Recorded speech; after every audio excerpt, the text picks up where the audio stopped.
her bir insan için onun milli mensubiyeti, onun gurur mənbəyidir. Mən həmişə fəxr etmişəm.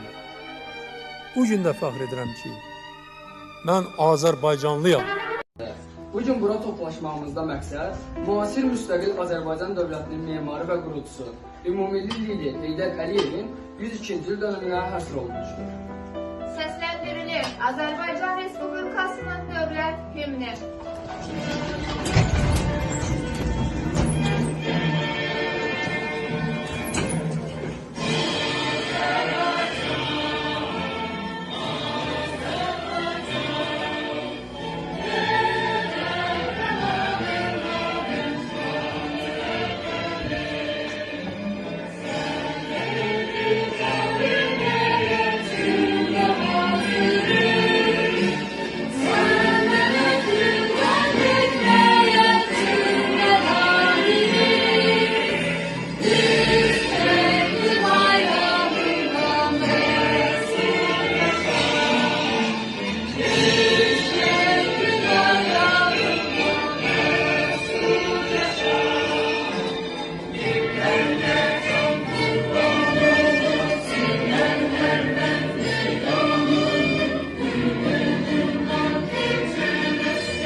Azərbaycanın ərazi bütövlüyü uğrunda canından keçmiş şəhidlərimizin əziz xatirəsini bir dəqiqəlik sükutla yad edək.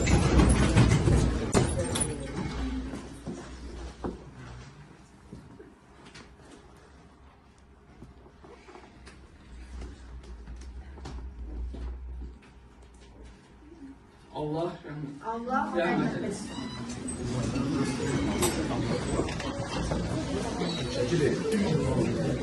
Ümumilli lider Heydər Əliyevin müdrik və uzaq görən siyasətini möhtərəm prezidentimiz cənab İlham Əliyev tərəfindən yüksək səviyyədə davam etdirilməsi nəticəsində Azərbaycan mühüm tarixi nailiyyətləri imza atıb, möhtəşəm tarixi zəfər gətirdi.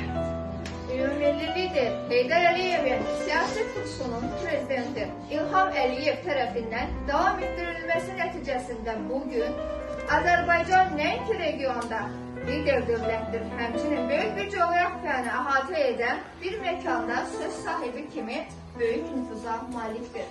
Məlum olduğu kimi, bu il konstitusiyada suverenlik ilə elan edilir. Ümumilli lider Heydər Əliyev müstəqil Azərbaycan konstitusiyasına müəllifdir.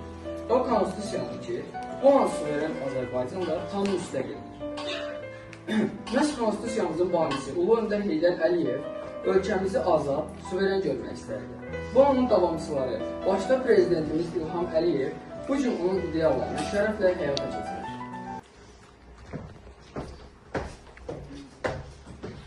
Azərbaycan xalqının ümumilli lideri Heydər Əlirzaoğlu Əliyev 1923-cü il mayın 10-da Azərbaycanın Naxçıvan şəhərində anadan olmuşdur. O, 1939-cu ildə Naxçıvan pedaqoji texnikumunu bitirdikdən sonra Azərbaycan Sənaye İnstitutunun ilki Azərbaycan Dövlət Neft Akademiyasının Memarlıq Fakültəsində təhsil almışdır. Başlanan müharibə ona təhsilini başa çatdırmağa imkan verməmişdir. 1941-ci ildən Heydər Əliyev Naxçıvan MSSR Xalq Daxili İşlər Komissarlığında və Naxçıvan MSSR Xalq Komissarları Sovetində şöbə müdiri vəzifəsində işləmiş və 1944-cü ildə dövlət təhlükəsizlik orqanlarında işə göndərilmişdir. Bu dövrdən təhlükəsizlik orqanları sistemində çalışan Heydər Əliyev 1964-cü ildən Azərbaycan SSR Nazirlər Soveti yanında Dövlət Təhlükəsizlik Komitəsi sədrinin müavini, 1967-ci ildən isə sədr vəzifəsində işləmiş, general-mayor rütbəsinə qədər yüksəlmişdir. Həmin illərdə o, Leningrad, indiki Sankt-Peterburg şəhərində xüsusi ali təhsil almış, 1957-ci ildə isə Azərbaycan Dövlət Universitetinin Tarix Fakültəsini bitirmişdir. Azərbaycan Kommunist Partiyası Mərkəz Komitəsinin 1969-cu il iyul plenumunda Heydər Əliyev Azərbaycan Kommunist Partiyası Mərkəz Komitəsinin birinci katib seçilərək Respublikanın rəhbəri olmuşdur. 1982-ci il dekabrında Sovet İttifaqı Kommunist Partiyası Mərkəz Komitəsi Siyasi Bürosunun üzvü seçilən Heydər Əliyev SSR Nazirlər Soveti sədrinin birinci müavini vəzifəsinə təyin edilmiş və SSR-nin rəhbərlərindən biri olmuşdur. Heydər Əliyev 20 il ərzində SSR Ali Sovetinin deputatı, 5 il isə SSR Ali Sovet sədrinin müavini olmuşdur. Heydər Əliyev 1987-ci ilin oktyabrında Sovet İttifaqı Kommunist Partiyası Mərkəz Komitəsi Siyasi Bürosunun və şəxsən baş katib Mikhail Qarbaçovun yeritdiyi siyasi xəttə etiraz əlaməti olaraq tutduğu vəzifələrdən istefa vermişdir. Heydər Əliyev 1990-cı il yanvar 20-sində Sovet qoşunlarının Bakıda törətdiyi qanlı faciə ilə əlaqədar ertəsi gün Azərbaycanın Moskvadakı nümayəndəliyinə bəyanətlə çıxış edərək Azərbaycan xalqına qarşı törədilmiş cinayətin təşkilatçıları və icraçılarının cəzalandırılmasını tələb etmişdir. O, Dağlıq Qarabağda yaranmış kəskin münaqişəli vəziyyətlə bağlı SSR rəhbərliyinin 200-lü siyasətinə etiraz əlaməti olaraq 1991-ci il iyulunda Sovet İttifaqı Kommunist Partiyasının sıralarını tərk etmişdir. 1990-cı il iyulunda Azərbaycana qayıdan Heydər Əliyev ilk əvvəl Bakıda, sonra isə Naxçıvanda yaşamış, həmin ildə də Azərbaycan Ali Sovetinə deputat seçilmişdir. O, 1991-ci il və 1993-cü illərdə Naxçıvan Muxtar Respublikası Ali Məclisinin sədri, Azərbaycan Respublikası Oli Soveti sədrinin müavini olmuşdur. Heydər Əliyev 1992-ci ildə yeni Azərbaycan Partiyasının Naxçıvan şəhərində keçirilmiş təhsil qurultayında partiyanın sədri seçilmişdir. 1993-cü ilin mayında hökumət böhranının son dərəcə kəskinləşməsi ilə ölkədə vətəndaş müharibəsinin baş verməsi və müstəqilliyinin itirilməsi təhlükəsi yarandıqda Azərbaycan xalqı Heydər Əliyevin hakimiyyətə gətirilməsi tələbi ilə ayağa qalxdı. 1993-cü ilin oktyabrın 3-də ümumxalq səsverməsi nəticəsində Heydər Əliyev Azərbaycan Respublikasının prezidenti seçildi. 1993-cü il oktyabrın 3-də ümumxalq səsverməsi nəticəsində Heydər Əliyev Azərbaycan Respublikasının prezidenti seçildi. Heydər Əliyevin təşəbbüsü ilə onun qətiyyəti, əzmkarlığı və uzaqgörənliyi nəticəsində 1994-cü il may ayının 12-sində Ermənistanla atəşkəs haqqında razılaşma əldə olundu. 5 ildən artıq davam edən hərbi əməliyyatlar dayandırıldı. Münaqişənin sülh yolu ilə aradan qaldırılması üçün ilkin şərait yarandı. 2003-cü il oktyabrın 15-də keçirilən prezident seçkilərində namizədliyinin irəli sürülməsinə razılıq vermiş Heydər Əliyev sərhədində yaranmış problemlərlə əlaqədar seçkilərdə iştirak etməkdən imtina etdi. 2003-cü il dekabrın 12-sində Azərbaycanın ümumilli lideri Heydər Əliyev Amerika Birləşmiş Ştatlarının Cleveland klinikasında vəfat etmişdir.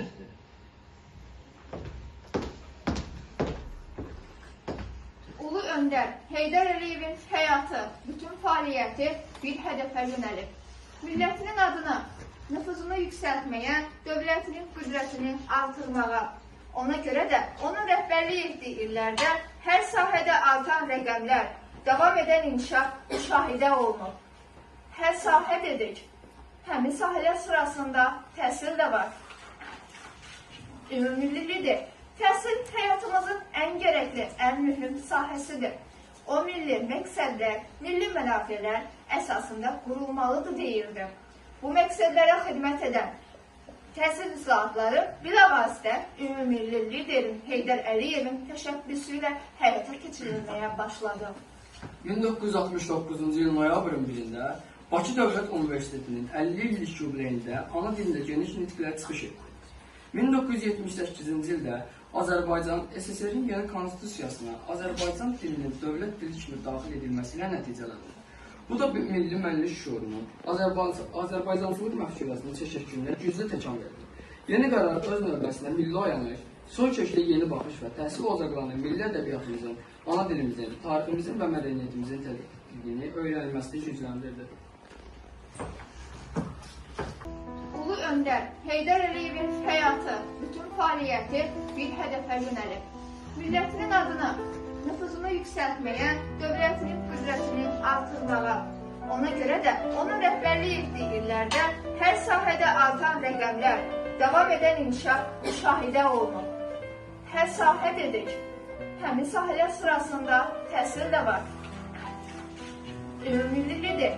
Təhsil həyatımızın ən gərəkli, ən mühüm sahəsidir. O milli məqsədlər, milli mənafelər əsasında qurulmalıdır deyildi. Bu məqsədlərə xidmət edən təhsil islahatları bilavasitə ümummilli liderin Heydər Əliyevin təşəbbüsü ilə həyata keçirilməyə başladı. 1969-cu il noyabrın 1-də Bakı Dövlət Universitetinin 50 illik yubileyində ana dilində geniş nitqlər çıxış etdi. 1978-ci ildə Azərbaycanın SSR-in yeni konstitusiyasına Azərbaycan dilinin dövlət dili kimi daxil edilməsi ilə nəticələndi. Bu da milli mənlik şuurunun Azərbaycancılıq məhsullarının təşəkkülünə güclü təkan verdi. Yeni qərar öz növbəsində milli oyanır, son köklü yeni baxış və təhsil ocaqlarının milli ədəbiyyatımızın, ana dilimizin, tariximizin və mədəniyyətimizin tədqiqini öyrənilməsini gücləndirdi. Torpaqlarının 20%-i Ermənistan tərəfindən işğal edilmiş, 1 milyondan çox vətəndaşı məcburi köçkün və qaçqın olan müstəqillik yolunda ilk kövrək addımlarını atan bir dövlətdə bu layihələri həyata keçirmək o qədər də asan məsələ deyildir. Amma milli təhsil sisteminin yenidən qurulması layihəsini gerçəkləşdirmək mümkün oldu. Yeni təhsil sisteminin yaradılması, yeni dərsliklərin və proqramların hazırlanması çətin olsa da, müstəqil yeni nəsli formalaşdırmaq, torpaqlarını erməni işğalından azad etmək, demokratik hüquqi dövlət qurmaq istəyən Azərbaycan xüsusi əhəmiyyətə malik idi. Azərbaycan dövlətinin təhsil siyasəti bu gün də Heydər Əliyevin yaratdığı ənənə ilə uğurla davam edir. Təhsil sahəsi dövlət siyasətinin prioritet istiqaməti olaraq qalır. Yeni təhsil müəssisələrinin istifadəyə verilməsi, xüsusilə də onların açılmasında Prezident İlham Əliyevin və birinci xanım Mehriban Əliyevanın şəxsən iştirakı təhsilə göstərilən qayğının bariz nümunəsidir.